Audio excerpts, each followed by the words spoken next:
My introduction to dance music was in college, actually. I sort of always thought of electronic music as a guilty pleasure, and that was sort of where I realized I loved being on a dance floor with like the bass in your stomach, dark room, and the lights. And then I moved to New York in 2011, summer of 2011, and started working at a restaurant where everyone there was really into the bunker parties, and those were hugely influential to me at the time. That's definitely how I got into going out every weekend and learning a lot about house and techno.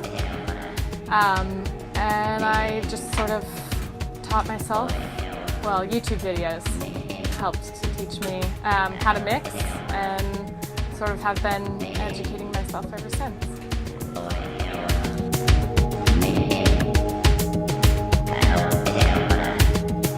My favorite venue in New York is Nowadays, and to me it's got the best sound system, the best bookings. It's a super comfortable place to be. I can invite any of my friends, even the people who are not into dance music, find that they really enjoy being there.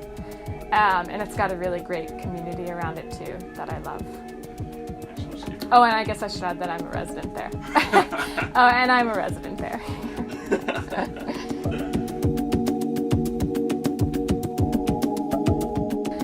So the idea behind Working Women, well, actually it wasn't super intentional at first. We just met at my place just over 2 years ago now, just to practice mixing, talking about music, and we found that we all felt quite insecure and that we weren't able to express insecurities or hesitation around what were at that time like predominantly our group of friends were men who DJ'd, and so we just got together to practice.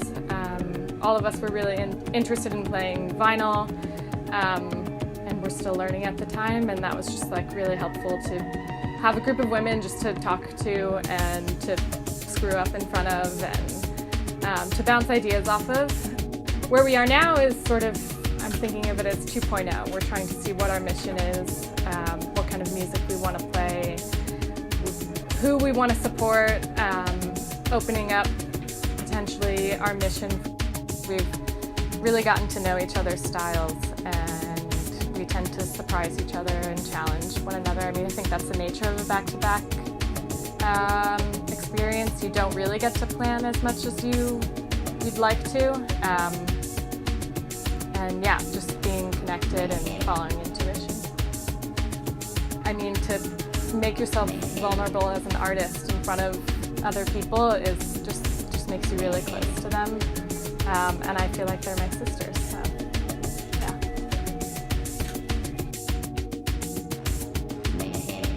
Yes, there's a DJ out of Berlin called Sarah Kin, who is really incredible. She sort of plays whatever she wants. I mean, she plays everything from like techno to dub.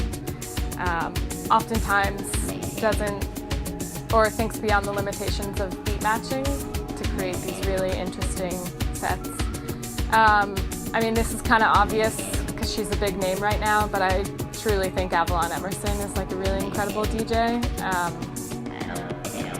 Like no hype, she's very, very good. And she's really inspired my sets. I think the way she builds a narrative, tells a story is super lovely. I mean, maybe because he's sitting in the room with me, but Working Women are really super interested in everything Wrecked does.